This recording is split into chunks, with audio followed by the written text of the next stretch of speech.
को ना सबसे ज़्यादा ठंड चढ़ती है, तो सबसे पहले मैंने पैरों पे ब्लैंकेट ही डाल दिया। हालांकि मैं सॉक्स पहन के बैठी हुई हूँ, बट स्टिल बैठे बैठे ना ठंड चढ़ती ही है। सो यस, हाय एवरीवन, नमस्कार, सलाम, Sat Sri Akal, welcome back to Deep's all in one channel. I hope you all are doing really well. आज लेकर आई हूँ मैं एक Q&A वीडियो, और Q&A आप लोगों को बहुत पसंद आता है। आई डोंट नो वीडियो कितनी लंबी होने वाली है, तो अपना टाइम के हिसाब से आप देखना कि आपको एक ही बार में देखनी है, इंस्टॉलमेंट में देखनी है। एक बार देखने का अगर टाइम है तो अपना चाय, कॉफ़ी, दूध, पानी शानी जो भी आपका मन करे वो आप साथ लेके बैठें और इन्जॉय करें। नीचे इसलिए देख रही हूँ क्योंकि लैपटॉप यहाँ पे है। कल थर्सडे था, उस दिन मैंने कम्युनिटी पे पोस्ट डाली थी Q&A के लिए कि अगर किसी का कोई सवाल हो तो आप पूछ लेना। आज फ्राइडे को अभी मैं ये रिकॉर्ड कर रही हूँ, दोपहर बाद का टाइम है, अभी बच्चों के आने में 1-1.5 घंटा है, तो मुझे लगा कि मैं ये रिकॉर्ड कर लेती हूँ और फिर कोशिश करूँगी कि मैं सैटरडे को ही अपलोड कर दूँ इस वाली वीडियो को। आज मैं ना डायरी और पेन साथ लेके बैठी हूँ क्योंकि फिर मैं भूल जाती हूँ क्या टॉपिक्स। कई बार ना कमेंट कुछ ऐसे होते हैं, सवाल कुछ ऐसे होते हैं जिनका डिटेल में जवाब देना ज़रूरी होता है, अदरवाइज कन्फ्यूजन हो जाता है। तो मैं वो टॉपिक्स नोट कर लूँगी और आगे आने वाली वीडियो में या तो वीडियो में मैं उस चीज़ को मेंशन कर दूं, या फिर सैटरडे को ही मैं एक टॉपिक लेके और वो वीडियो अपलोड कर दिया करूँगी। ऐसे कि फ्राइडे को मैंने रिकॉर्ड कर ली और सैटरडे अपलोड कर दिया करूँगी, तो आपको एक वीडियो एक्स्ट्रा भी मिल जाएगी, ये गप्पे शप्पे वाली। तो यस, चलिए देखते हैं। सबसे पहले हम अपनी कम्युनिटी पोस्ट पे चलते हैं। मैंने देखा भी नहीं है इस बार के कितने कमेंट आए हुए हैं, और ओके किसने क्या पूछा हुआ ये भी नहीं पता। अभी तक यूके के फ्राइडे के दोपहर के 2 बज रहे हैं, 131 कमेंट्स हैं भाई। और एक बार मैं ये और चेक कर लूँ, हाँ ठीक है, सारे कमेंट्स हैं, 131 कमेंट्स हैं। तो पता नहीं सारे के सारे होंगे नहीं होंगे, मैंने 2 मिनट तो इंट्रो में ही निकाल दिया। चलो सबसे पहले शुरुआत करते हैं। सबसे पहला सवाल है, अद्वी पब्लिक स्कूल में जाती है या प्राइवेट स्कूल में, और स्टडी डिफरेंस क्या है? तो अद्वी जो है वो पब्लिक स्कूल में जाती है। यहाँ यूके में पब्लिक स्कूल होता है जो गवर्नमेंट स्कूल होता है, स्टेट स्कूल जिसको बोला जाता है। हमारे इंडिया में जो है जो प्राइवेट स्कूल होते हैं उनको पब्लिक बोला जाता है, तो यहाँ पे वो चीज़ उल्टी है। तो अद्वी जो है वो पब्लिक स्कूल में जाती है जो स्टेट फंडेड होता है, और वो प्राइवेट स्कूल में नहीं जाती है। प्राइवेट की फीस बहुत हाई है, और जो यहाँ पे normal middle class salaried person है, आई डोंट थिंक सो कि वो प्राइवेट स्कूल यहाँ पे अफोर्ड कर पाएंगे। हालांकि जो पब्लिक स्कूल भी हैं जो स्टेट फंडेड है उसमें भी बहुत सारे आपको पेमेंट्स करने होते हैं, जैसे कि आपकी अगर जॉब जल्दी शुरू हो रही है, आपको बच्चे को जल्दी भेजना है, तो यूजुअली स्कूल्स यहाँ पे 8:30 से 3 बजे तक के होते हैं। लेकिन अगर आपका बच्चा ब्रेकफास्ट क्लब में जा रहा है जो यूजुअली 6:30 या 7 से शुरू हो जाता है, तो वो स्कूल से शुरू होने के पहले का 1-1.5 घंटा वो आपको पे करना होता है। या फिर आपका स्कूल आफ्टर स्कूल क्लब में, आपका बच्चा आफ्टर स्कूल क्लब में जा रहा है तो आपको वो पे करना पड़ता है, तो वो भी शाम तक का रहता है, तो 2-3 घंटे ऐसे हो जाते हैं। और लंच वगैरह जो होता है, I think foundation stage, year 1 और ईयर 2 में गवर्नमेंट की तरफ से फ्री मील्स हैं लंच टाइम में, तो वो सब बच्चों के लिए होते हैं अगर आप लेना चाहे तो। मेरे बच्चों ने कभी नहीं लिया, ना तो ईवी लेती है, ना ईवी तो खैर अभी नर्सरी में ही है, वहाँ पे तो है ही नहीं, लेकिन अद्वी ने भी कभी नहीं लिया। उसको पहले तो मिल्क एलर्जी थी, तो उस वजह से हमने उसका ऑप्ट नहीं किया, और फिर उसको वहाँ का टेस्ट भी पसंद नहीं आता, तो हमने कभी स्कूल से जो है वो फ्री मील्स नहीं लिए हैं, तो वो अपना पैक्ड लंच ही लेकर जाती थी। बट ईयर 2 तक जो है वो फ्री मील्स मिलते हैं। उसके बाद के जो क्लासेस हैं उसमें फिर आपको जो है वो पे करना पड़ता है। और इसके अलावा बच्चों की ट्रिप जारी है, कुछ एक्स्ट्रा क्लास हैं, और बहुत सारे सोशल फंडिंग वाले काम भी होते रहते हैं, तो इस तरह का है। बट टू बी ऑनेस्ट, जो टैक्स पेयर हैं उनके लिए कुछ भी फ्री नहीं है। हाँ, जो लोग बेनिफिट्स पे हैं या बहुत लोअर इनकम पे हैं तो उन लोगों के लिए फ़ायदा है, लेकिन जो टैक्स पे कर रहे हैं उनको बस ये है कि कान ऐसे ना पकड़ के कान ऐसे पकड़ लिया, क्योंकि ऑलरेडी वो लोग टैक्स में बहुत सारी मनी पे कर रहे हैं जो इनडायरेक्टली स्कूल में जा रही है, NHS में जा रही है। तो एक का ही मैंने कितना जो है वो डिटेल्ड आंसर दे दिया। Study difference in both school, I literally can't say that, क्योंकि मैंने देखा नहीं है प्राइवेट स्कूल का कोई भी बच्चा। लाइक मेरा जितना भी फ्रेंड सर्किल है उसमें किसी के भी बच्चे प्राइवेट स्कूल में नहीं जा रहे हैं, सबके गवर्नमेंट स्कूल में ही जा रहे हैं, तो वो सारे बच्चे एक से ही हैं। तो मैंने कभी रिसर्च भी नहीं की इस चीज़ के बारे में कि मैं देखूं भी क्या है। हाँ, मैंने ग्रामर स्कूल का ज़रूर देखा है, बट इनमें जो प्राइमरी लेवल के हैं इसमें मैंने नहीं चेक किया कुछ भी। तो yes, I can't say that one, but yes, अब अद्वी जो है हमारी वो पब्लिक स्कूल में जाती है। दूसरा है, आपको गुस्सा नहीं आता? आता है भाई, क्यों नहीं आता है, बट मैं उसको कंट्रोल कर लेती हूँ। था ना वेलकम मूवी में, कंट्रोल दे कंट्रोल, तो मैं ऐसे कर लेती हूँ, कंट्रोल दीपिका कंट्रोल। आता है गुस्सा, ऑब्वियसली इंसान हूँ, कई बार बहुत परेशान हो जाती हूँ, बट फिर वही होता है 10 9 8 7 6 5 4 3 2 1, काम डाउन। क्योंकि गुस्सा करके ना इंसान सिर्फ गलत ही करता है, जबान खराब हो जाती है, माहौल खराब हो जाता है। तो अगर आपको गुस्सा आ रहा है तो थोड़ी देर शांत बैठ जाओ, उसके बाद बात करो। तो गुस्से से कोई फायदा ही नहीं होता, तो करना ही नहीं चाहिए। आ जाता है बट उसे कंट्रोल कर लेना चाहिए, तो मैं ऐसे करती हूँ। इसके बाद है, हाय Deepika ji, how are you? मैं बिल्कुल ठीक हूँ जी, आई होप आप भी बिल्कुल ठीक होंगे। अद्वी की स्टडी और यूके में कैसा एजुकेशन सिस्टम फॉलो होता है? मुझे लग रहा है कि ये टॉपिक होने वाला है काफ़ी सारे। अभी जो मैंने फर्स्ट कमेंट का जवाब दिया, आई थिंक उसमें इसका आपको जवाब मिल गया होगा। बाकी education system is really good. Primary school में तो प्राइमरी स्कूल जो होता है ना वो 6th क्लास तक होता है, और उसमें बहुत ज़्यादा लोड नहीं होता है, सिर्फ 2 ही बार आपके एग्ज़ाम होते हैं। लोअर क्लासेस में तो एग्ज़ाम्स भी नहीं होते हैं, बट आपकी रिपोर्टिंग होती है, क्योंकि एवरी डे आपको कुछ ना कुछ टास्क दिया जाता है जो बच्चे कंपीट करते हैं। तो उसके बेसिस पे आपकी रिपोर्ट तैयार की जाती है कि आपको A मिला है या B मिला है, A+ मिला है, इस हिसाब से। लेकिन वो नहीं होता कि एग्जामिनेशन हॉल में बैठ के बच्चा एग्ज़ाम दे रहा है। वो जो है वो 2 ही बार होता है, जो सेट्स के एग्ज़ाम है। शायद आपने मेरी वीडियोज़ में सुना भी होगा कि अद्वी के सेट्स के एग्ज़ाम है, तो वो जाके ईयर 6 में ही होते हैं। उससे पहले बस ये है कि डेली टास्क के बेसिस पे आपकी रिपोर्टिंग होती है। बाकी मुझे, अगर मैं कंपेयर करूं जिस टाइम पे हम स्कूल जाते थे और अब मैं जो अद्वी का देखती हूँ, आई प्रेफर दिस वन, क्योंकि इसमें बच्चों के ऊपर बहुत लोड नहीं है।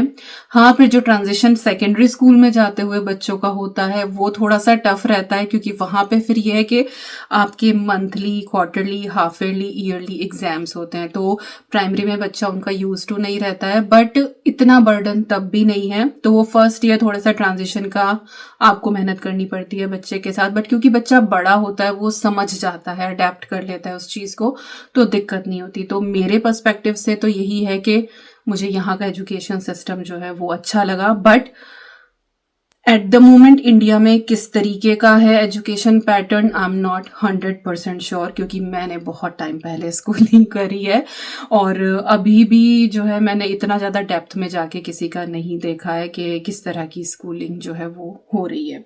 तो यस, बट मुझे लग रहा है कि ये स्कूल वाला जो टॉपिक है ये हम कवर कर सकते हैं। इसमें काफ़ी सारी डिटेल्स है, क्योंकि मैं चाह के भी बहुत कुछ नहीं बता सकती हूँ, ऑलरेडी इतना टाइम हो गया इसमें।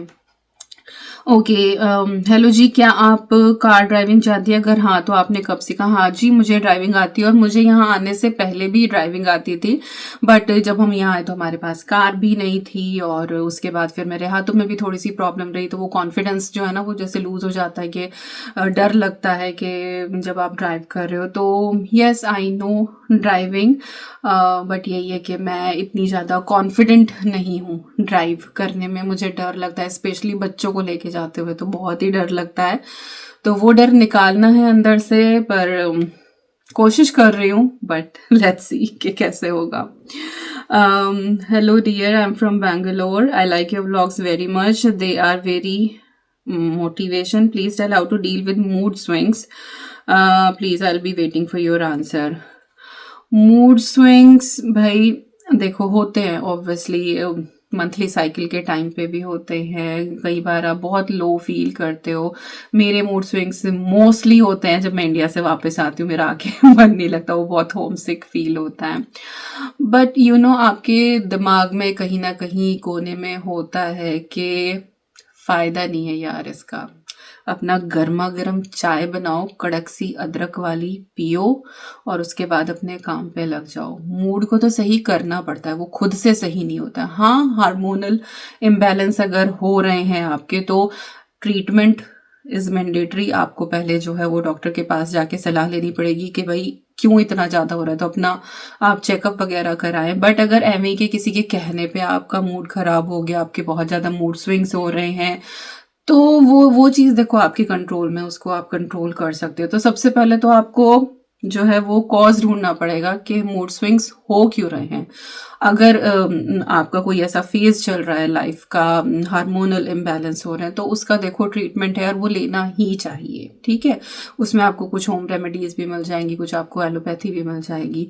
तो सबसे पहले रूट कॉज आपको जानना है। और अगर एवं ही बस किसी के कहने से ही मूड आपके स्विंग लो अप हो रहे हैं, तो you have to control that one, क्योंकि at the end you need to run your family और आपको अपना मूड अच्छा रखना पड़ेगा। ओके जी, इसके बाद है हाय दीपिका। मैं जल्दी जल्दी पढ़ लूँ, फिर मैं समरी बता दूंगी कि ना कि क्या पूछा है। Like so much daily night, तुम्हारी लाइफ स्टाइल मुझे बहुत पसंद है। नहीं बोल ही देती हूँ मैं, ऐसे जुम जुम जुम जुम करूंगी, आपको क्या समझ में आएगा। ओके, प्रेजेंट मेरे घर में बहुत परेशानी, बहुत प्रॉब्लम फेस करते हैं हम। हस्बैंड का जॉब चला गया, मेरे बेटे को हेल्थ प्रॉब्लम, मुझे भी हेल्थ प्रॉब्लम। प्लीज़ कमेंट पढ़ो, जरा सा मोटिवेट करो। आपकी बातें अच्छी लगती है मुझे। सबसे पहले तो भगवान जी से प्रे कि आपकी परेशानियां सॉल्व हो जाएं। और किस वजह से जॉब चली गई, लाइक रिसेशन है, मतलब जॉब कट हुई है, या कोई और हेल्थ इश्यूज कुछ ऐसा हो गया है। तो देखो हेल्थ प्रॉब्लम्स हैं तो सबसे पहले तो वही है कि उनके लिए आपको इलाज तो करवाना ही पड़ेगा। बाकी भाई देखो अपना मोटिवेशन हाई रखो। सबसे पहले तो आपको यही सोचना है कि ये जिंदगी एक ही है, ठीक है। सबको एक ही लाइफ मिली है, इसी में हमें अपना बेस्ट देना है और इसको हमें काटना नहीं है, इस लाइफ को हमें जीना है। बहुत से ऐसे लोग होते हैं जो जिनके पास कुछ भी नहीं है, कुछ भी नहीं है, उनके पास घर भी नहीं है, उनके पास खाने को नहीं है, वो एक एक मील को तरस रहे हैं, फैमिली मेंबर्स नहीं है। तो जो हमारे पास है ना वो बहुत बड़ी नेमत है, ठीक है। हम बाहर जाके अगर कुछ खरीद पा रहे हैं अपनी मर्जी का तो वो बहुत बड़ा ऊपर वाले का हमारे ऊपर हाथ है कि हम अपनी मर्जी से खा पी पा रहे हैं। रही बात आपके हेल्थ प्रॉब्लम्स की, तो डॉक्टर को दिखाइए, बात कीजिए और आई एम श्योर सोल्यूशन मिलेगा। रही बात जॉब की, तो दुनिया में जॉब की बिल्कुल कमी नहीं है अगर आप ढूंढना चाहें तो। और फिर आप घर से भी कुछ ना कुछ शुरू कर सकते हैं, कोई भी काम छोटा या बड़ा नहीं होता है। तो बस अपना मोटिवेशन हाई रखो, अपने आप को खुश रखो जो भी हालात आपके आसपास हैं, और उन्हें अगर वो विपरीत हैं हालात तो उनको अपनी तरफ लाने की कोशिश करो कि सब कुछ सही से चले। और बाकी मैं भगवान जी से दुआ करूंगी कि आपकी सारी प्रॉब्लम्स जो हैं वो सॉल्व हो जाएं, लेकिन आपको खुद भी अपनी हेल्प करनी पड़ेगी, ठीक है। सो आई होप सब कुछ बिल्कुल जल्दी से ठीक हो जाए। Hello Deepika Rana, Deepika Rana ma'am, okay, बहुत दिनों बाद दीपिका राणा सुना मैंने। Please suggest there would be a religious Hindu temple, not will you have pray to your own prayer in your have a permission. Okay, अच्छा आप ये हाँ, तो इनका पूछने का ये है कि वहाँ पे कोई टेम्पल वगैरह है क्या, लाइक यहाँ यूके में। तो यहाँ बहुत सारे टेम्पल हैं, हर सिटी में आपको एक टेम्पल तो मिल ही जाएगा, और बाकी बड़ी बड़ी सिटीज़ में तो काफ़ी ज़्यादा है और बहुत अच्छे इंफ्रास्ट्रक्चर हैं। और यहाँ पे अपना रिलीजन फॉलो करने की कंप्लीट फ्रीडम है, आप किसी और को नुकसान ना पहुँचाते हुए अपना रिलीजन बहुत अच्छे से फॉलो कर सकते हो। आप अपने घर में पूजा करो, अपने अपने घर में घंटी बजाओ, कोई दिक्कत नहीं। और सिर्फ हिंदुइज्म नहीं, और भी जितने भी रिलीजन है सब अपने रिलीजन को यहाँ पे बहुत अच्छे से फॉलो कर सकते हैं, सबको परमिशन है। बस यही है कि किसी दूसरे को आपको नुकसान नहीं पहुँचाना है।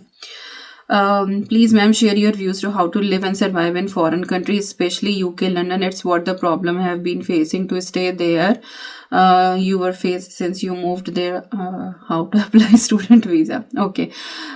देखो, डिपेंड करता है कि आपको किस तरीके से जीने की आदत है, ठीक है। तो कुछ लोग होते हैं जैसे इंडिया में है, बहुत सारी हाउस हेल्प भी हैं उनके पास, बहुत सारी पैम्परिंग भी होती है। तो जब वो लोग एकदम से यूके आते हैं ना, तो वो एकदम से कल्चरल शॉक लगता है, क्योंकि यहाँ पे हर कोई हाउस हेल्प अफोर्ड नहीं कर पाता है। आपको अपना काम सारा खुद से ही करना है। और जो हमारे जैसे लोग हैं जिन्होंने कभी हाउस हेल्प भाई देखी नहीं तो उनको तो देखो कोई दिक्कत नहीं होती।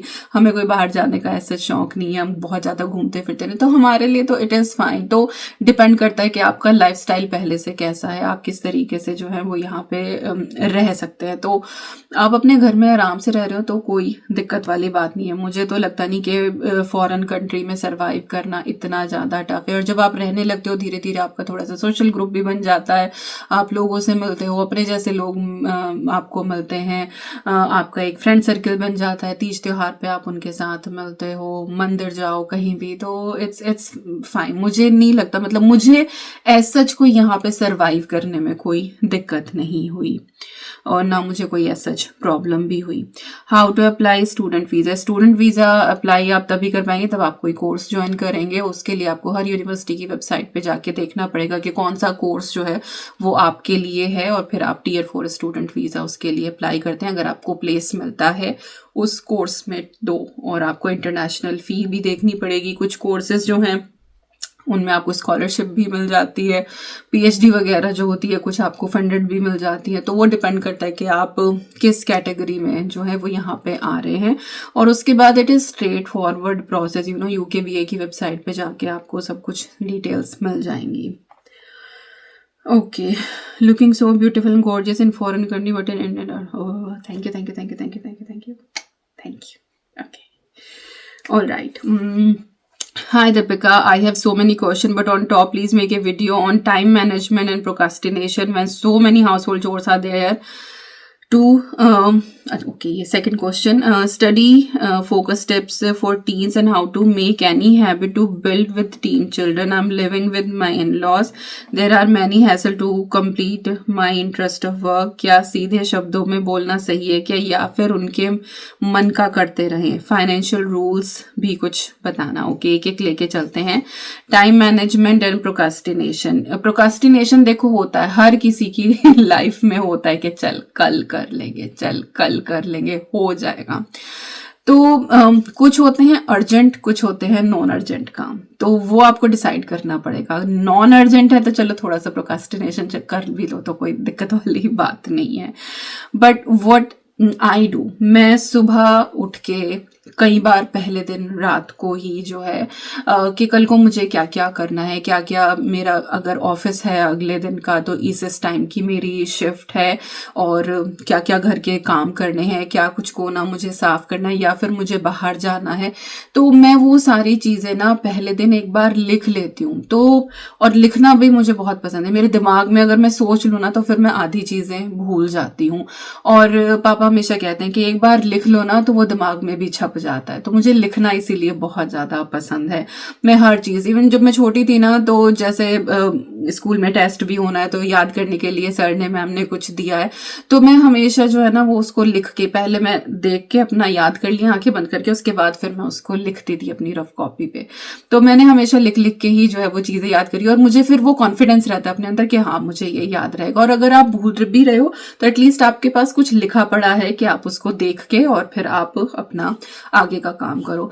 तो प्रोकास्टिनेशन आता ही नहीं है अगर आप चीजें आप लिख लेंगे और आप टाइम ब्लॉक कर लेंगे कि इस टाइम से इस टाइम तक ये है, इस टाइम से इस टाइम तक ये है। ना तो आप अपना टाइम वेस्ट करेंगे, ना फजूल का कुछ और सोचेंगे। आप अपने काम, अपनी दिनचर्या बहुत अच्छे से निभाएंगे, और एट दी एंड आप भी खुश रहेंगे, आपके फैमिली वाले भी खुश रहेंगे। ओके, तो टाइम ब्लॉक करना बहुत ज़रूरी है। This is the key point, जितनी भी मैंने और ये बक करी है इसमें। Study focus tips for teens and how to make any habit to build with teen children. देखो, टीनेजर्स को थोड़ा सा टैकल करना मुश्किल होता है, और अगर हम अपना भी टाइम देखें तो हम भी ऐसे ही थे, है ना। मम्मी कई बार हमें डांटती थी कि ऐसे नहीं करना वैसे नहीं करना, पर हम लोग अपनी ही धुन में होते थे उस टाइम। तो वही बच्चों का है। तो पेरेंट्स का काम क्या है? टोकना, कहना, बताना। इस टाइम पे आप प्रेशराइज नहीं कर सकते हो बच्चों को, आप सिर्फ उन्हें समझा सकते हो, बता सकते हो, करेंगे वो खुद से ही, ठीक है। तो स्टडी का अब जैसे अद्वी है, अभी तो खैर वो टीनेजर हुई भी नहीं, अभी फैब में वो 13 की होगी, but okay she is like pre tin. तो उसका हमने उसको बता दिया था कि बेटा ये जो अब 4-5 साल है ना तुम्हारे, इनमें जितनी तुम मेहनत कर लोगे ना, आगे चल के उतना ही ईजी हो जाएगा। तो ये चीज बस उसको एक बार समझा दी है। नाउ ठीक है, वो 4 बजे तक आ रही है, अपना खाना पीना कर रही है, 6 बजे तक शी एंजॉयज के वो अपना स्क्रीन भी देख रही है, टीवी भी देख रही है। 6 से लेके 7 बजे तक जो है वो अपना अच्छे से पढ़ाई करती है। होमवर्क भी उन लोगों को आजकल काफी मिलता है। 7 बजे लाइक 1 घंटा कंटिन्यूअस स्टडीज इनफ। 7 बजे फिर वो अपना शावर वगैरह लेती है, उसके बाद फिर वो अपना खाना पीना खा लेती है। 8 बजे तक ये सारी चीजें सॉर्ट हो जाती हैं। 8 से लेके 9 बजे तक, 9:30 बजे तक भी, उसमें बीच में लाइक आधा घंटा होता है हमारा फैमिली टाइम के, हम लोग साथ बैठ के टीवी देख लेते हैं या फिर हम बातें कर लेते हैं, बट फिर भी वो 1 घंटा और अपना स्टडी का निकालती है। तो अगर आप एक दिन में 2 घंटे सेल्फ स्टडी कर रहे हो, उसमें including your homework, then it is completely fine.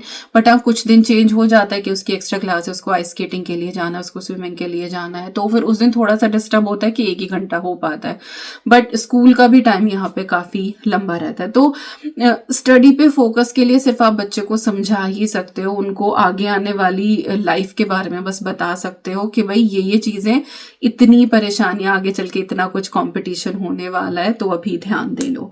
रही बात हैबिट बिल्ड करने की, तो ये वो टाइम होता है जब बच्चे सराउंडिंग से बहुत ज्यादा सीखते हैं। तो इस एज में बच्चों को अपनी वार्डरोब खुद से लगानी, अपना बेड खुद से बनाना, अपनी स्टडी टेबल मैनेज करनी, अपना बैग, ये सारी चीजें उनको लगानी आनी चाहिए। तो यस, ये कुछ एक चीजें हैं जो इस उम्र में बच्चों को आनी चाहिए। अब ये है कि फैमिली के साथ रह रहे हैं, ऑब्वियसली जब आप सबके साथ रहते हो तो कहीं ना कहीं विचारों में, काम करने के तरीके में डिफरेंस होता ही है। तो सीधे बोलने में कोई बुराई नहीं, लेकिन ऑलवेज वॉच योर वर्ड, कि किसी को हर्ट ना हो। आप बड़ों से बात कर रहे हो तो वो इज्जत के साथ बात होनी चाहिए। अपनी बात रखने में कोई भी दिक्कत वाली बात नहीं, आप अपनी बात रखिए, सीधे शब्दों में रखिए, लेकिन उसको कड़वाहट के साथ मत रखिए। आपकी भी कोई प्रॉब्लम है, आप जाके, पेरेंट्स ही हैं, आप जाके उनसे बात कीजिए कि भाई भले ही वो आपके इन लॉज हैं, ठीक है। ऐसा नहीं है कि इन लॉज इतने बुरे होते हैं कि वो आपका लाड़ प्यार नहीं करते हैं। भाई उनके बेटे के साथ आप जुड़े हुए हो, आगे उनका वंश भी आप चला रहे हो, तो वो प्यार करते हैं। बट कई बार ना वो चीजें हमें दिखती नहीं है, या फिर कई बार हम देखना नहीं चाहते। तो ऐसा नहीं है कि वो खाई जाएंगे आपको। तो आपको अपनी अगर उनसे कोई बात करनी है ना, तो जाके करो, एक बार पहल तो करो। पहले से ही सोच के मत बैठ जाओ कि इनको बुरा लगेगा, अच्छा लगेगा। जैसे अपने मम्मी पापा से जाके आप खुल के बात कर लेते ना, एक बार जाके इन लॉ से करके देखो, उसके बाद आपको क्या रिएक्शन मिलता है वो भी फिर डिपेंड करता है, ठीक है, कि आगे आप उनसे किस तरीके से बात कर सकते हैं। बट उसमें भी फिर आपको जो है वो गंदे तरीके से बात नहीं करनी है। बड़े हैं आपके, गंदे तरीके से बात नहीं करनी है, लेकिन एक बार अपनी बात रखो। उसके बाद आपको आउटकम क्या मिलता है, वो बात को समझते हैं या नहीं समझते हैं, एकदम से एक सिरे से नकार दे कि नहीं भैया जैसे हम कह रहे हैं बिल्कुल ऐसे ही चलेगा, तो उसके बाद ये है कि आपको ये पता लग जाएगा कि अब यहाँ कहने से तो देखो कोई फायदा है नहीं, तो मैं थोड़ा बहुत अपनी तैयारी कर लूं ताकि मैं अपने लिए भी टाइम निकाल पाऊं और इनका काम भी हो जाए। फिर आपको मैनेजमेंट करना पड़ेगा। तो आई डोंट नो मैंने इस सवाल का सही जवाब दिया है या नहीं दिया है। फाइनेंशियल रूल्स की बात करें तो हमेशा के Q&A में आता ही है इस तरह का। तो भाई everything depends on your lifestyle, कि आप अपनी लाइफ को किस तरीके से लीड करना चाहते हैं। बहुत से लोग हैं जो सिर्फ 10,000 रुपए कमा के भी सेव भी कर लेते हैं और ठीक से खा पी भी लेते हैं, और बहुत से लोग ऐसे होते हैं जो 2 लाख कमा के भी कुछ नहीं बचा पाते हैं। तो everything depends on your lifestyle कि आपको किस तरीके से जीना है। किसी से कंपैरिजन मत रखो कि वो ऐसे रह रहा है, उसके घर में ये फर्नीचर है, उसका घर इतना बड़ा है, उसके घर में इतने बर्तन हैं।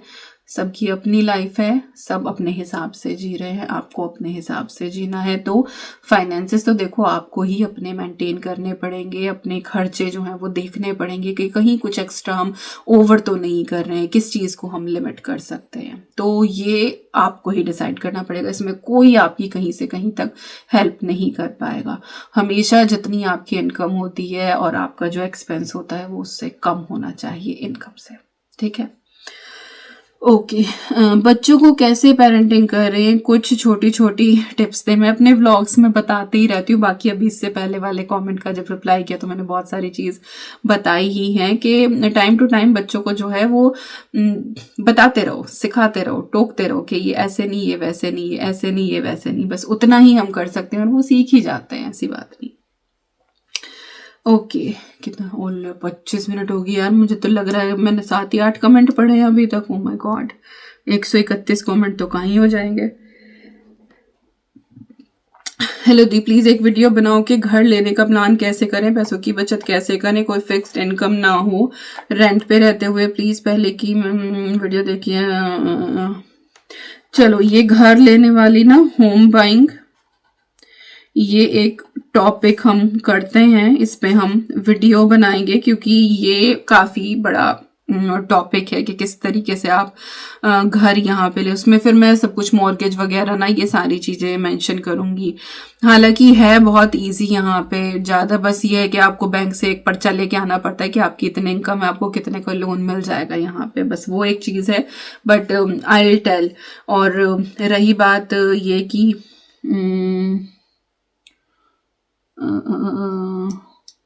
ओके हाँ, मैं इस पे बनाऊंगी कि घर कैसे कैसे लिया, क्योंकि हमारे पास भी ऐसा नहीं कि कुछ बहुत ज़्यादा सेविंग्स वगैरह थी, तो स्कीम वगैरह आपको देखनी पड़ती है। तो yes, will share in one talk series topic.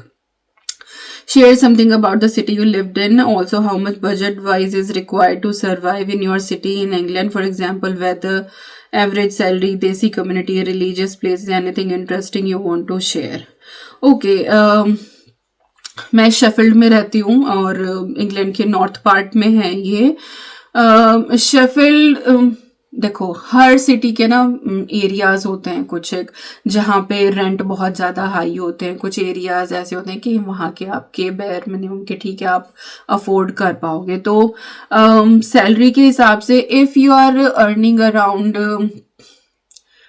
2500 per month, okay, taxes निकाल दो, टैक्सेस नहीं, अगर इतना आपके हाथ में आ रहा है and you are kind of like family of 4, आप ठीक से सरवाइव कर पाओगे, क्योंकि 800-900 के करीब जो है वो आपका रेंट निकल जाएगा। मतलब इसमें से हाफ जो है वो आप अपना रेंट, आपके यूटिलिटी बिल्स, इन सारी चीज़ों को आप निकाल दो, तो बाकी में फिर लाइक जो बचता है उसमें आप अपनी ग्रोसरी वगैरह सारी चीज़ें इजीली कर पाओगे। तो मुझे लगता है कि अगर 2500 पाउंड आपको पर मंथ मिल रहे हैं शेफील्ड जैसी सिटी में तो आप अच्छे से सरवाइव कर लोगे। लंदन वगैरह में एक्सपेंसेस ज़्यादा है क्योंकि रेंट भी वहाँ पे बहुत ज़्यादा हाई है। शेफील्ड के भी कुछ एरियाज में काफ़ी ज़्यादा हाई है, लेकिन वही है कि आप कुछ एरियाज सेलेक्ट कर सकते हो। लेकिन अगर बच्चे हैं आपके और फिर यह है कि आपको ये देखना है कि स्कूल्स आउटस्टैंडिंग होने चाहिए ऑफस्टेड के हिसाब से, तो फिर जो है वो आपको उन्हीं एरियाज में जाना पड़ेगा जहाँ पे रेंट और ज़्यादा हाई हो जाएंगे। तो वही लिविंग कॉस्ट जो है डिपेंडिंग ऑन योर के सराउंडिंग्स क्या हैं, आपकी फैमिली में कौन कौन है। तो आप अगर यू आर जस्ट 1 पर्सन अपना रह रहे हो अकेले तो आराम से आपका जो है वो 2000 पाउंड में भी काम चल जाएगा। हम लोगों ने 1000 पाउंड में भी गुजारा करा है, तब हम आए थे एज ए स्टूडेंट। तो उस टाइम पे विकास को जो स्कॉलरशिप मिलती थी वो 1000 पाउंड ही थी, और मैं यूके में उस टाइम पे जॉब नहीं कर रही थी, इंडिया में जॉब कर रही थी उस टाइम पे ऑनलाइन यहीं से, तो मेरी सैलरी भी इंडियन रुपीज़ में आती थी। तो हमने 4 साल जो हैं 5 साल हमने वही उतने में 1000 रुपीज़ में ही जो है वो गुजारा किया है। और राइट बाकी यहाँ पे देसी कम्युनिटी भी है, आपको मंदिर भी मिल जाएगा, गुरुद्वारा भी मिल जाएगा यहाँ पे, और मस्जिद भी है यहाँ पे। तो कम्युनिटी आपको सारी मिल जाएंगी अपनी। बट हाँ, शेफील्ड में है कि खाने पीने का इतना ज़्यादा नहीं है, जो अपना देसी मिलता है उसके लिए आपको नियर बाई लेस्टर बर्मिंघम इधर कहीं जाना पड़ेगा। बाकी शेफील्ड जो है ना, पहाड़ों पे बसा हुआ एक प्यारा सा गाँव शहर है, गाँव ही लगता, पहले तो गाँव ही बोलते थे, और बहुत काम सी सिटी है। I love Sheffield. हम जब से आए हैं हम शेफील्ड में ही हैं। बीच में हुआ था हमारा कि हम कैम्ब्रिज मूव करेंगे, बट थिंग्स वर्कआउट नहीं की, तो हम लोग यहीं पे हैं and we love Sheffield. UK में एजुकेशन सिस्टम के बारे में बताइए। फर्स्ट कमेंट का जो रिप्लाई किया था उसमें है एजुकेशन सिस्टम के बारे में। बाकी स्कूल के लिए मैं एक टॉपिक लेकर आऊंगी और उसमें मैं बताऊंगी। आप सिया फैशन के हॉल नहीं बनाते, उनके साथ कोलैबोरेशन नहीं है क्या अब आपका?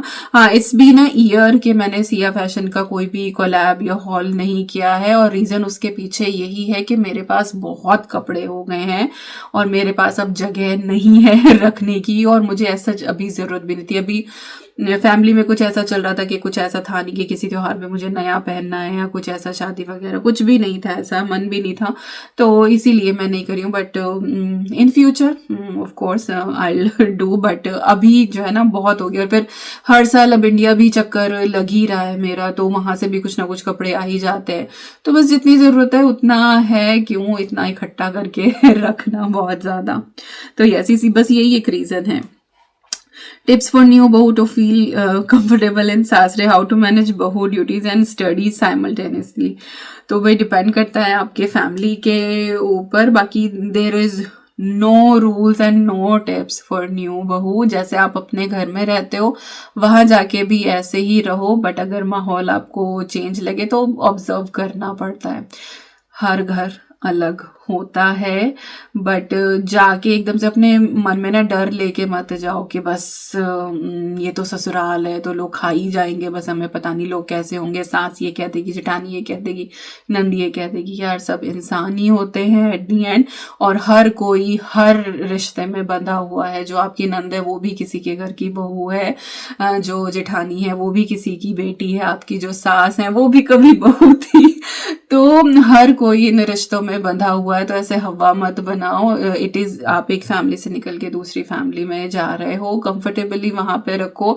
बाकी जब आप कुछ दिन वहां रहोगे, ऑब्जर्व करोगे, तो आपको सबकी आदतें, सबके बारे में पता चल ही जाएगा, उस घर का सिस्टम पता लग जाएगा, किस टाइम पे खाना बनना है, किस टाइम पे क्या है। तो उस हिसाब से फिर आप अपना जो है वो टाइम रूटीन सेट करें, टाइम ब्लॉक करें और अपनी स्टडी को भी प्रायोरिटी दें।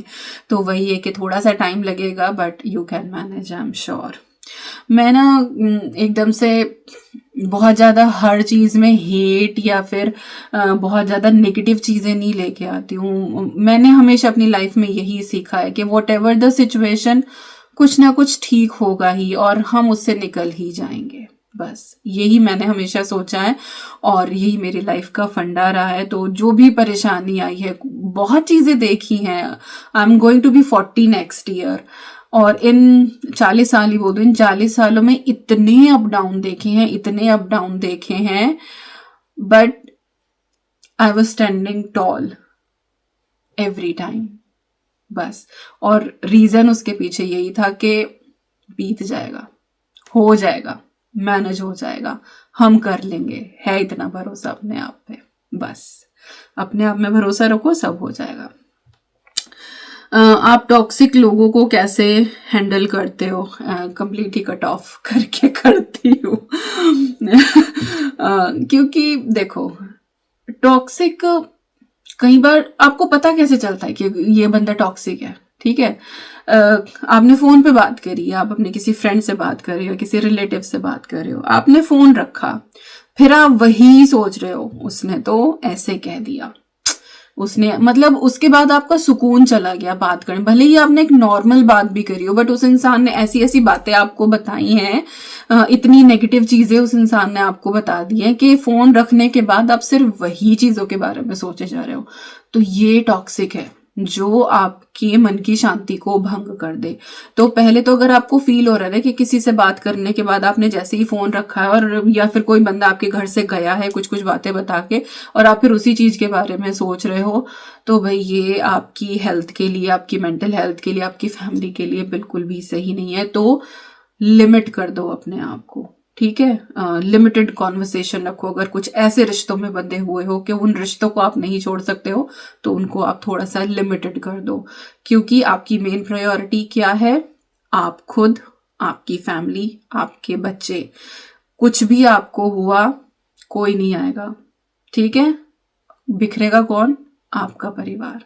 आपको ही मेंटेन करना है, तो लिमिट कर दो। और ये चीजें ना एक्सपीरियंस के बाद पता लग ही जाती हैं। आप दोनों की इतनी अच्छी अंडरस्टैंडिंग कैसे है, दोनों फैमिलीज में भी? तो ये क्या, मेरा नेट नहीं चल रहा क्या भाई? डाउनलोड हो, ओके। हम दोनों की अंडरस्टैंडिंग अच्छी कैसे है? पता नहीं कैसे है।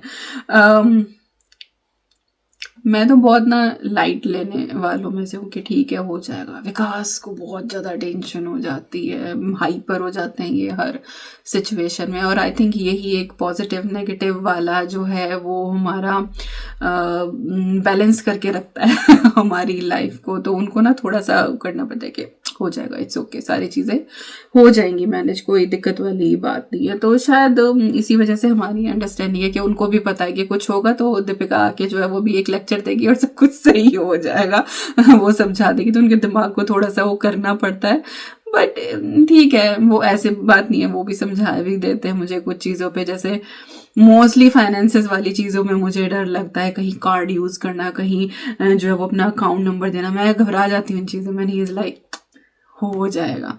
तो शायद इसीलिए कि कुछ मेरे डाउन पॉइंट्स हैं, कुछ उनके डाउन पॉइंट्स हैं, कुछ मेरे अप पॉइंट्स हैं, कुछ उनके अप पॉइंट्स हैं, तो मिलके जो है वो ठीक ठाक बैलेंस हमारी अंडरस्टैंडिंग चली रही है। रही दोनों फैमिलीज की बात, तो भाई मैं और विकास हम दोनों ही ऐसे हैं, ना तो हमने कभी कुछ भी अपनी फैमिली से छिपाया है, ना कभी हमने जो है वो कभी किसी एक दूसरे के बारे में कुछ उल्टा सीधा बोला है। हम बिल्कुल ओपन बुक की तरह है सबके साथ, और जो हमें जो बात कहनी होती है, जो सही होती है, हम अपना कह देते हैं। घर वाले भी जानते हैं और हम कैसे हैं, तो उन्होंने हमें एक्सेप्ट किया है जैसे हम हैं, और हमने भी उन सबको एक्सेप्ट किया है जैसे वो हैं। और शायद इसी वजह से हमारी सबकी अंडरस्टैंडिंग आपस में बड़ी ठीक ठाक है। टचवुड। अब मेरा ये यहाँ पे 2 कमेंट ये लोड नहीं हो रहे हैं, 1 मिनट में इसको रिफ्रेश करूँ, मुझे फिर दोबारा से पूरी पोस्ट वो करनी पड़ेगी ये।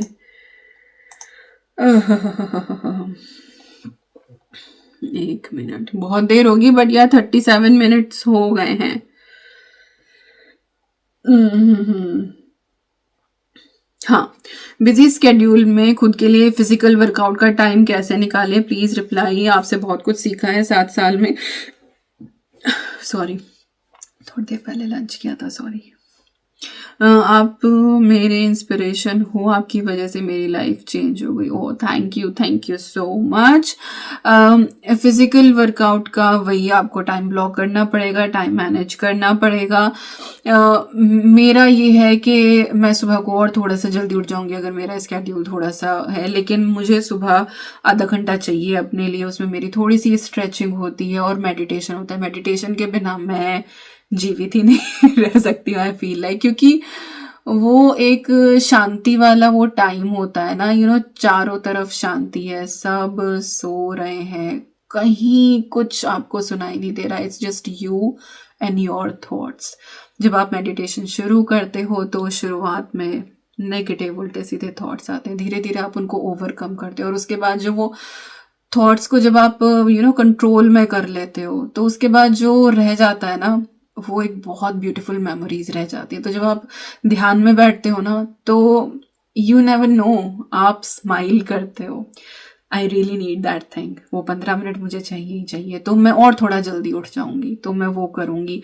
इसके अलावा मेरा कोई ऐसा हाई इंटेंस वर्कआउट तो होता नहीं है। I have few health issues जिनकी वजह से मैं नहीं बहुत ज़्यादा जिम में जाके अपने आप को तोड़ सकती, तो बट आई प्रेफर कि मैं वॉक पे, फास्ट वॉक पे ज़रूर जाऊँ। तो समर होती है तो मैं ही घर में पीछे वॉक कर लेती हूँ, और पीछे मैंने ट्रेडमिल भी रखी हुई है, ट्रेडमिल पे वॉक कर लेती हूँ। वेदर खराब रहता है और कभी कभार जैसे बच्चों की एक्स्ट्रा क्लास होती है तो उनको क्लास में ड्रॉप करके देन अराउंड वॉक कर लेती हूँ मैं और मेरी फ्रेंड। तो इस तरह से एवरी डे जो है वो वॉक और मेडिटेशन, ये 2 चीज़ मैं ज़रूर करती हूँ। और आई थिंक आधा पौना घंटा अपने लिए 24 घंटे में से निकालना बहुत ज़्यादा टफ है नहीं, इतना हम कर पाएंगे, हो जाएगा, इतना हम निकाल लेंगे। बहुत ज़्यादा ठीक है, जिम आना जाना उसमें टाइम लग रहा है, वो अगर नहीं आप कर पा रहे, क्योंकि चाहिए फिर आपको 2-2.5 घंटा चाहिए अगर आप बाहर कहीं जा रहे हो, लेकिन घर में अगर जीना भी है ना, आप 10 मिनट उस पर ही चढ़ लो उतर लो, वो भी बहुत अच्छा वर्कआउट है, तो उतना तो निकाल पाओगे ना।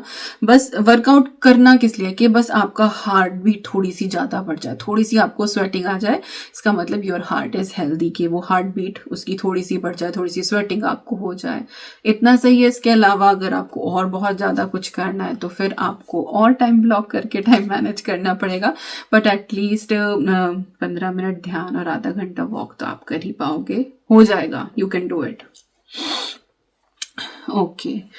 Please talk about raising your daughter in UK. Have you had changes or adjust your way of thinking raising your daughter in the UK versus how you were raised? Okay. Who is a stricter parent, you or your husband? Okay. तो देखो भाई, हमारे time में और अब के time में ज़मीन आसमान का फ़र्क है। हमारे टाइम में गैजेट्स कुछ नहीं थे, कोई स्क्रीन नहीं था भाई, टीवी था एक, और उसमें भी बहुत कुछ ऐसा नहीं था देखने का कि जब भी खोलो कि कुछ ना कुछ आपको मिल ही जाए। संडे टू संडे तो अलादीन का वेट करना पड़ता था, नहीं फ्राइडे को अलादीन आता था, संडे को चंद्रकांता आता था, रंगोली आती थी, वेडनेसडे फ्राइडे को चित्रहार आता था, तो ऐसे डेज थे। तो ऐसा नहीं था कि जब भी आप टीवी खोलोगे आपको कुछ ना कुछ मिल ही जाएगा।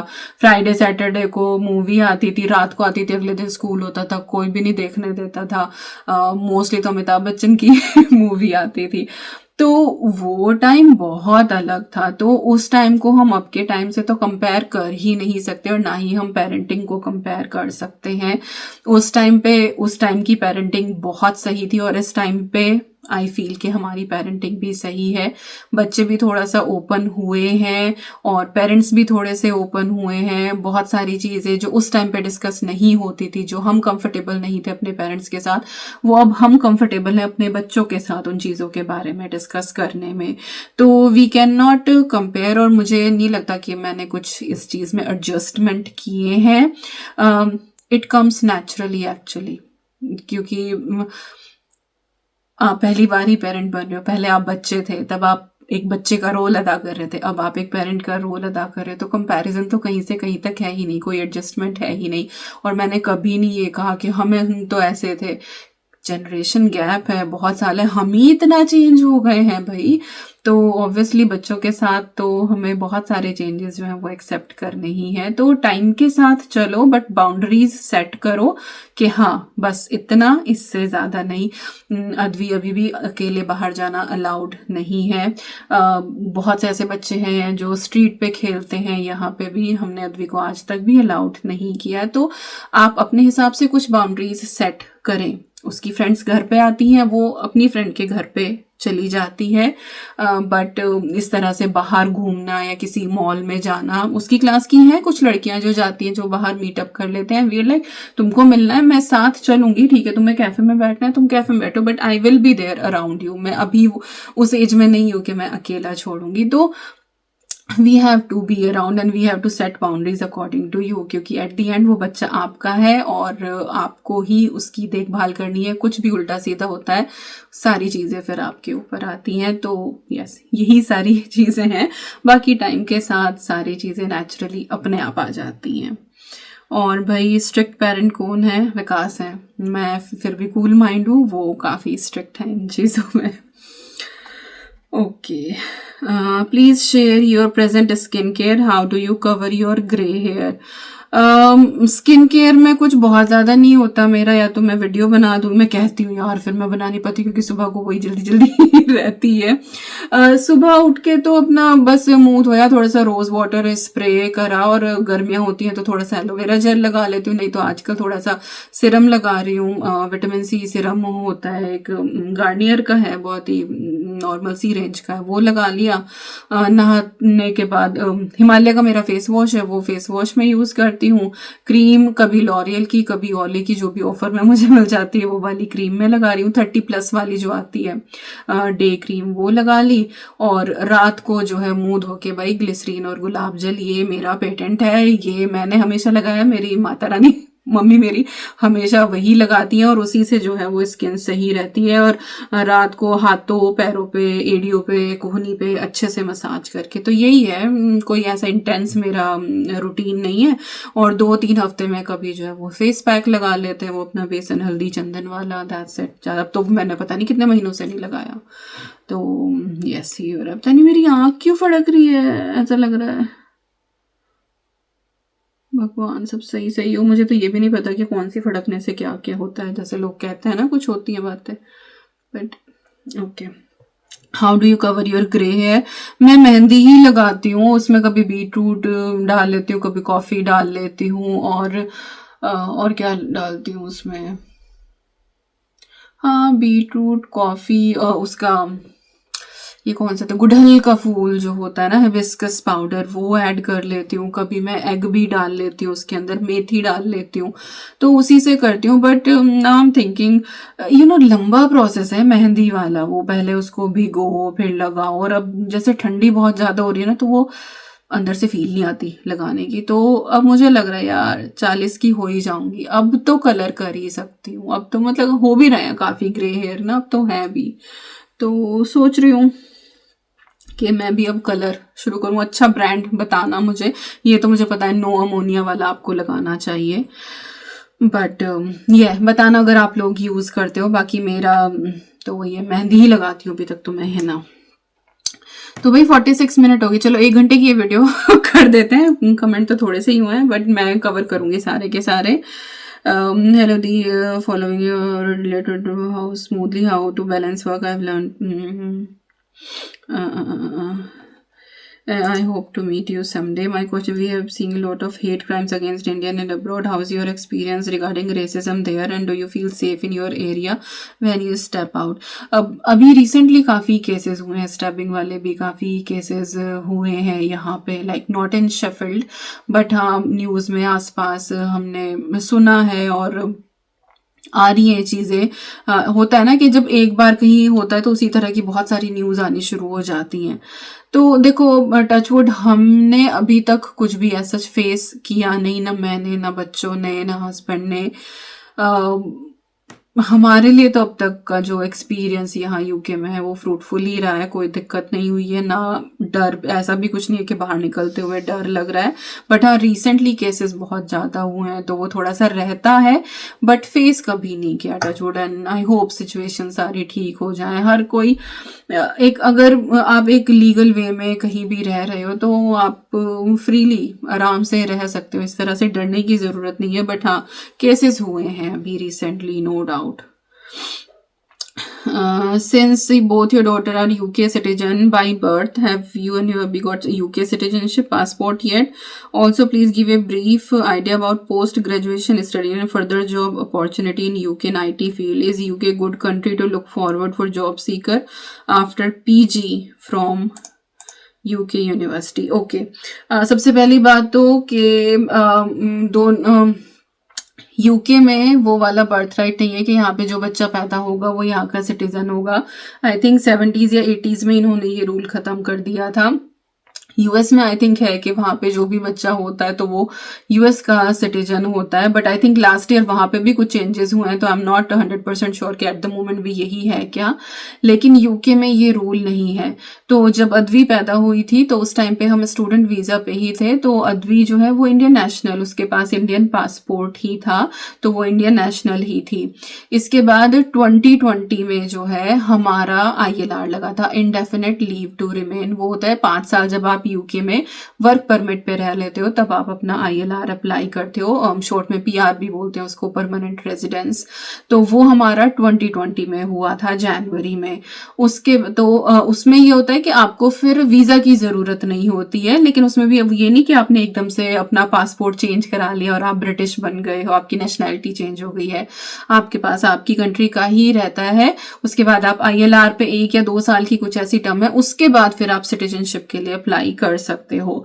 तो अब क्योंकि अद्वी यहाँ पे बॉर्न हुई थी तो फिर उसका प्रोसेस थोड़ा सा इजी था ब्रिटिश पासपोर्ट लेने का। बड़ों को तो ओथ लेने के लिए जाना पड़ता है, बड़ों का थोड़ा सा ज़्यादा प्रोसेस है, बच्चों का इतना प्रोसेस नहीं है। तो 2020 में हमारा ILR हुआ और अद्वी का जो इंडियन पासपोर्ट था ना वो एक्सपायर होने वाला था। तो फिर हमने सोचा कि इसका जो है हम ब्रिटिश पासपोर्ट ही अप्लाई कर देते हैं। तो फिर बाई नेचुरलाइजेशन जो है वो अद्वी ब्रिटिश है, बाई बर्थ नहीं है। ईवी जब हुई है तो वही हमारे पास ILR था, तो वो बॉर्न ब्रिटिश है। ईवी बॉर्न ब्रिटिश है बट अद्वी बॉर्न ब्रिटिश नहीं थी, और वो उस रूल के हिसाब से नहीं है कि यहाँ पे जो भी बॉर्न होगा तो उसको सिटीजनशिप मिलेगी। ईवी भी बॉर्न ब्रिटिश इसलिए है क्योंकि हमारे पास परमानेंट रेजिडेंस था।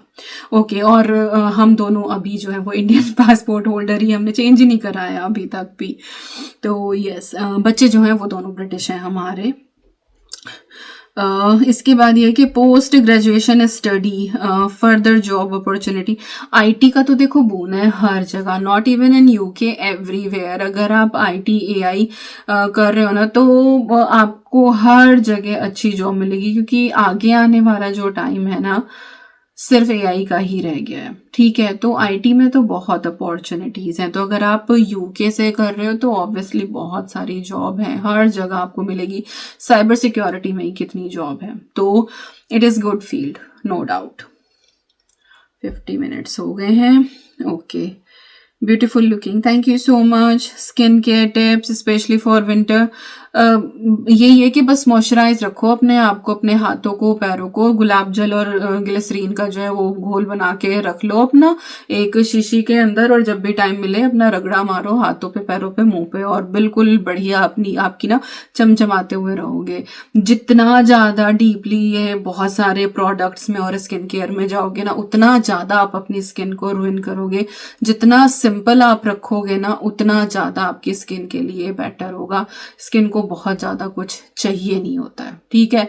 वो तो इतने सारे एडवर्टाइजमेंट देख देख के हम लोग पता नहीं क्या क्या करना शुरू कर देते हैं, स्किन की ऐसी तैसी हो जाती है। तो ज़्यादा स्टेप्स में तो पड़ना ही नहीं है, बिल्कुल मिनिमल और सिंपल प्रोडक्ट्स के साथ जो है वो आप अपना स्किन केयर करें। और विंटर के लिए तो भाई सबसे अच्छा यही है। हम तो जब छोटे थे ना तो मम्मी जैसे मलाई इकट्ठा करती थी ना, दूध के ऊपर मलाई आती थी, तो थोड़ी सी वो मलाई ली, हाथों पे ऐसे रगड़ा लिया, उसका भी लगा देती थी। क्या मस्त क्रीम का वो काम करता था। बट वो लगा के स्कूल नहीं जाते थे, नहीं तो वो आती थी उसके अंदर से खुशबू। उस टाइम पे क्रीम कौन सी आती थी? चारमिस क्रीम आती थी, अयूर की और चारमिस, ये क्रीम आती थी। तो ये स्कूल में हम लगा के जाते थे। बाकी तो जो मम्मी घस्सा लगाती थी ना ग्लिसरीन और गुलाब जल का रात को, पर वही स्किन उसी से बढ़िया रहती है, तो ज़्यादा कुछ करने की ज़रूरत नहीं है। So beautiful, I don't know, you always remind me of Janvi Kapoor. You definitely carry a glazed look of hers. Stay happy and stay blessed, my friend. Oh, thank you so much. But Janvi Kapoor बाद में आई है, मैं उनसे बहुत ज़्यादा बड़ी हूँ, तो वो मेरा लुक लेकर आई है। होता है कई बार ना, हमें तो महसूस नहीं होता, लेकिन सामने वाले को महसूस होता है कि इसके अंदर किसी की झलक आ रही है, कुछ ऐसा है। So thank you so much अगर आपको ऐसा लगता हो। She is really beautiful actually. Hello Deepika, I am Sarpreet starting से आपके साथ हूँ। ओके, पहले मेरी आईडी मेरे हस्बैंड जी के नाम पर थी। You remember me just passing, I feel motivated after watching your video. My question कि आपने बाइक ली थी, उसका क्या हुआ? बाइक तो भाई वो जो है एंटीक बनेगी। इस घर में हम लोग आए थे 22 जनवरी में हम आए थे। 22 दिसंबर में जो फर्स्ट क्रिसमस था इस घर का, तब मैंने विकास को वो बाइक गिफ्ट करी थी। और यहाँ पे क्या होता है ना कि बाइक के लिए आपको सेपरेट लाइसेंस लेना पड़ता है, पता नहीं उसको कुछ बोलते तो हैं, कुछ CPT, पता नहीं कुछ ऐसा। तो ना एक डिफरेंट आपको लाइसेंस, अगर आपके पास कार का लाइसेंस है ना, you can not ride bike, आपको उसका सेपरेट चाहिए होता है। और वो सिर्फ एक ही दिन का काम है, पर मेरे पति देव इतने बिजी हैं कि वो लाइसेंस ले ही नहीं पाए अभी तक भी।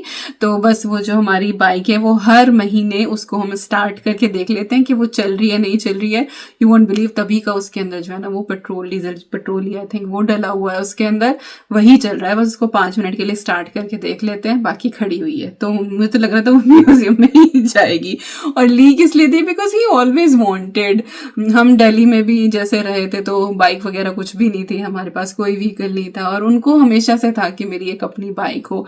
तो मैंने इतना जोड़ के ना सेकंड हैंड ही ली थी, बट आई वाज लाइक कि he will be so happy, और वो फटाफट चलाएंगे। बट खड़ी ही है वो, कुछ ही नहीं किया इन्होंने। ओके, आपकी फैमिली या विकास की फैमिली से कोई यूके नहीं आता है, आपकी दीदी की family, and you are my favourite YouTuber.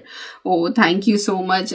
हम दोनों की ही फैमिली में कुछ कुछ ऐसा है कि कोई नहीं आ पाएगा। लाइक मेरे जो दोनों पेरेंट्स हैं, दोनों ही लाइक हार्ट पेशेंट हैं, और मम्मी को पेसमेकर लगा हुआ है, पापा की बाईपास सर्जरी हो रही है। और फिर एक फैमिली सिचुएशन भी होती है ना।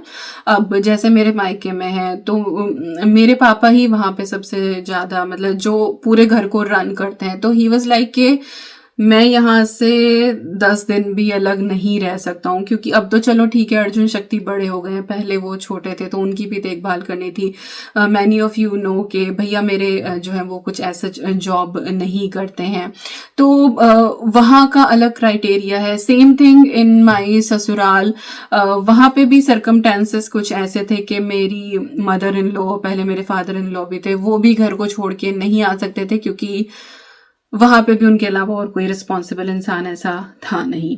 तो दोनों ही जगह जो है वो फैमिली सिचुएशन इस तरह की है कि वो दोनों ही अपने घर को छोड़ के या बाहर कहीं हफ्ता 10 दिन के लिए जा ही नहीं सकते। हाँ, जब मैं दिल्ली रहती थी तो उस टाइम पे फिर भी मेरे पास काफी दिन रहकर जाते थे दोनों ही फैमिली से। लेकिन जब हम इतनी दूर आए हैं तो यहाँ के लिए तक उनको सोचना पड़ता है, क्योंकि वहां का ये था कि कभी भी जरूरत पड़ी ठीक है ट्रेन पकड़ी और पहुंच गए। लेकिन यहाँ से वो चीज़ पॉसिबल नहीं है। शुरू शुरू में हमें भी लगता था कि आ जाएं, बट धीरे धीरे वही ना कि रियलाइज होने लगता है कि नहीं भाई उनका भी नहीं है, नहीं आ पाएंगे। अदरवाइज यहाँ पे ऐसी ऐसी सिचुएशन हमारे साथ हुई है, मन उनका भी करता है, पर इंसान अपनी जिम्मेदारियों में इतना घिरा रहता है ना कि पॉसिबल हो ही नहीं पाता है। रही बात मेरी दीदी की फैमिली की, तो भाई दीदी के ऊपर भी बहुत जिम्मेदारी। अब से 3-4 साल पहले तक भी दीदी के सभी ना पूरी फैमिली उन्हीं के साथ रहती थी, उनके सास ससुर भी साथ ही रहते थे, उनके जेठ के दोनों बच्चे जो हैं वो भी दीदी के पास ही रह के पढ़े हैं। तो उनका भी यही था कि वो भी अपनी फैमिली की रिस्पॉन्सिबिलिटी में बहुत ज़्यादा घिरी हुई थी। अब पिछले कुछ एक सालों से ऐसा हुआ है कि जो वो जेठ के दोनों बच्चे थे वो भी अपना बाहर निकल गए हैं। और खैर जो इन लॉज हैं, उनके parents in laws, they both are no more. तो अब पिछले 1-2 साल से हो के दीदी और अकेले, बट वही है कि अभी भी दीदी की अपनी जॉब है, इतनी छुट्टियां नहीं होती हैं। जीजा जी जो है मेरे वो गवर्नमेंट ऑफिसर हैं, और उनको बाहर आने के लिए बहुत सारा लीगल प्रोसेस है। तो वो जब भी मैं जाती हूँ मजाक करते हैं कि बस गिन्नी अब तो तेरे घर हम रिटायर होने के बाद ही आएंगे, नहीं तो हम ये लीगल प्रोसेस ही करते रह जाएंगे। ही सुपरिटेंडेंट इन कस्टम्स, तो उनका बहुत ज्यादा लीगल प्रोसेस होता है। और अकेले तो कोई ऐसा तो है नहीं कि दीदी अकेली आएंगी, तो आएंगे तो सारे इकट्ठे ही आएंगे। या ऐसा हो सकता है कि हनी की शादी है तो पहले हनी और बहू रानी ही आ जाए, अभी पता नहीं कुछ भी, बट देखो। तो मैं तो इंतजार कर रही हूँ उस दिन का जिस दिन इंडिया से कोई मेरे घर आए और मैं आरती उतारूं कि भाई कोई तो आया। तो ये सबकी अपनी अपनी फैमिली जो है वो रिस्पॉन्सिबिलिटीज हैं, सब लोग घिरे हुए हैं, इसी वजह से है। ओके दीपिका, मेरी बेटी बी फार्मेसी कर रही है, बी फार्मेसी में कौन सा डिपार्टमेंट लेना चाहिए? भाई बायोलॉजी और ये फार्मेसी का literally I don't have any idea, तो मैं इसके बारे में बिल्कुल कुछ सजेस्ट नहीं कर पाऊंगी। बट आई एम श्योर आप गूगल करेंगे ना तो आपको इन्फॉर्मेशन मिल जाएगी। Share your love story. क्या ऐसी कोई लव स्टोरी नहीं है जिसको मैं यहाँ शेयर करूं। It is that love story जिसमें लड़का लड़की ने प्रपोज ही नहीं किया, घर वालों ने खुद ही शादी करा दी। और मैं ऐसे कर रही हूँ ना, कैमरा हिल रहा है मेरा पूरा का पूरा। 58 मिनट्स हो गए हैं भाई, बहुत देर हो गई है। आप हिना हेयर को लगाने से ग्रे हेयर कैसे कवर होते हैं? मेरे तो नहीं होते। बीटरूट ऐड करो ना, और आजकल तो बीटरूट का पाउडर भी मिलने लगा है, उससे कवर हो जाते हैं। देखो बढ़िया हो रहे हैं मेरे, तो सही हो रहे हैं, सारे लाल लाल से बाल हो जाते हैं। बट हाँ, फिर ये है कि टॉवल अपना डार्क कलर का रखो, क्योंकि जब भी आप सिर धुलते हो ना तो वो लाल लाल निकलता है, पर हो जाते हैं कवर। ओके, एक और कमेंट ले लेते हैं। I asked so many time but you never replied. अरे ऐसा कैसे हो गया, मैं तो रिप्लाई करती हूँ। अद्विका का स्कूल और स्टडी टाइम कैसे सेटअप किया? स्टडी टाइम मैंने अभी बताया है पूरा का पूरा कि कैसे कैसे रहता है उसका स्कूल से आने के बाद। अद्विका को आप कैसे मैनेज करते हो? हाँ, स्कूल में सब बच्चे वेस्टर्न कल्चर के हैं, ये भी मैंने बताया कि अपनी बाउंड्रीज हमें खुद से ही सेट करनी है। बाकी अपने बच्चों से आप, इनका सवाल ये है कि बच्चों के साथ किस तरह से वेस्टर्न कंट्रीज में आप किस तरह से पालें अपने रिचुअल्स भी लेते हुए। तो यस, वेस्टर्न कंट्री यहाँ के लोग यहाँ के हिसाब से हैं, हम अपने हिसाब से हैं। हम कितना भी, हम भले ही ब्रिटिश हो जाएं, कुछ भी हो जाए, बट हमारे अंदर का देसी इंसान कभी नहीं जाएगा। लेकिन हम अपने बच्चों को उन चीज़ों में जोड़ के नहीं रख सकते हैं, ठीक है? तो हमें अपनी भी चीज़ें उनको देनी है, और क्योंकि वो यहाँ के एटमॉस्फेयर में है तो हमें उनसे उनको भी अलग नहीं करना है। तो वही आपको अपनी बाउंड्रीज सेट करनी पड़ेगी, और अपने बच्चों के साथ ना आप इस तरह का एक रिलेशन बना के रखो कि वो आपसे हर तरह की बात शेयर करें। जो उनके फ्रेंड सर्किल में बात हो रही है, कुछ भी चल रही है, तो वो हर तरीके की बात जो है वो आपके साथ शेयर करें। तो आपको पता रहता है कि आपका बच्चा जो है वो किस तरह के सोशल ग्रुप में है, कैसे उसके फ्रेंड्स हैं, किस तरह की इनकी आपस में बातें हो रही हैं। तो वो रिलेशनशिप आपको बिल्ड करना है। वो बिल्कुल डर वाला रिलेशनशिप नहीं होना चाहिए कि बच्चा डर के मारे कुछ बता ही ना पाए आपको। वो स्कूल में बुली हो रहा है या कुछ भी हो रहा है, कोई इसको परेशान कर रहा है, कि वो आपको बताए ना कि हाय मेरे तो मम्मी पापा मुझे डांटेंगे, यही उनको यही लगेगा कि इसने ही कुछ गलती करेगी। तो ये चीज़ कभी भी अपने बच्चे के मन में बिल्कुल ना आने दे। उस तरह का रिलेशनशिप आपको मेंटेन करके रखना है, और ये कोई नहीं सिखा सकता आपको, ये आप खुद ही करेंगे, ठीक है? बाकी मेरी और अद्वी की, अब ईवी तो बहुत ही छोटी है, मेरी अद्वी की तो खूब बातें होती है, और इस मामले में विकास भी बहुत फ्रेंडली है। अद्वी जो है वो विकास को भी सारी चीज़ें आराम से बता देती है, उसको कोई दिक्कत नहीं है। तो हम इस चीज़ से बेफिक्र हैं कि कुछ भी गलत होगा, सही होगा, जैसा भी कुछ स्कूल में उसके साथ हो रहा है, जो भी उसका सोशल सर्किल है, वी नो एवरीथिंग। और फिर उसके हिसाब से कि ठीक है भाई, इसके साथ थोड़ी सी बातचीत कम कर दो, ये ऐसे कर लो, तो इस तरह से फ्रेंडली वे में हम उसको बता देते हैं, और बच्चा मान भी जाता है, क्योंकि ऑब्वियसली बड़ा हो रहा है बच्चा, उसको भी पता है सही और गलत के बारे में। चलो भाई, बच्चों को मुझे स्कूल से पिक भी करना है, और ऑलरेडी 1 घंटा हो गया है। आप स्किन केयर का वीडियो क्यों नहीं बनाती हो डियर? पता नहीं यार, मैं भूल ही जाती हूँ, मुझे जल्दी रहती है इसी वजह से। तो बाकी बहुत सारे सवालों के जवाब दिए हैं, पता नहीं मुझे टाइम में कुछ ज़्यादा लग जाता है, और आगे के कमेंट्स भी हम कवर करेंगे, मैं लेकर आऊँगी। बाकी टॉपिक हमें 2 मिल गए हैं, होम बाइंग का और स्कूल का। ये मैं आगे जब ये एक बार कमेंट्स ये वाले कंप्लीट हो जाएंगे तो उसके बाद फिर मैं कवर करूँगी अगले उसमें।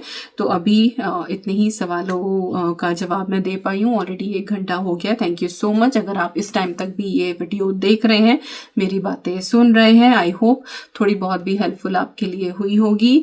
और मैं मिलती हूँ आपसे मंडे को एक प्यारे से व्लॉग के साथ। Till then you guys take care, and I am sending lots and lots and lots of love to you all. Thank you so much for watching. Take care and bye bye.